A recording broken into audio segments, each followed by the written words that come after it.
आम्ही आमच्या पक्षात किती गट असावे ते आमचं आम्ही बघू.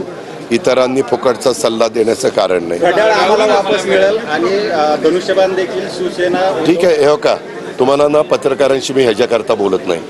कोणतरी काहीतरी बोलतो त्याला मला काय घेणं देणं आहे. मी राज्याचा उपमुख्यमंत्री आहे. माझ्या संदर्भातले प्रश्न विचारा. आज एवढ्या मोठ्या महाराष्ट्रात चांद्यापासून बांद्यापर्यंत कुणी उपटसंभू काही पण प्रश्न विचारतील त्याचे काही उत्तर द्यायला मी बांधील इथं. आता उपटसुंबाचा अर्थ काय हे मला तरी माहीत नाही.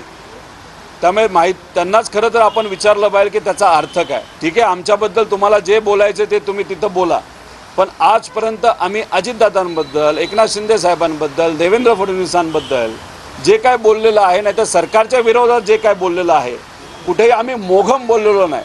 आमची पातळी सोडून आम्ही बोललेलो नाही. आणि जे काय बोललो ते पुराव्यासकट तिथं बोललेलो आहे. त्यामुळे दादांनी जो शब्द तिथं वापरला तेव्हा स्पष्टीकरण हे दादांनीच द्यावं याचा अर्थ काय.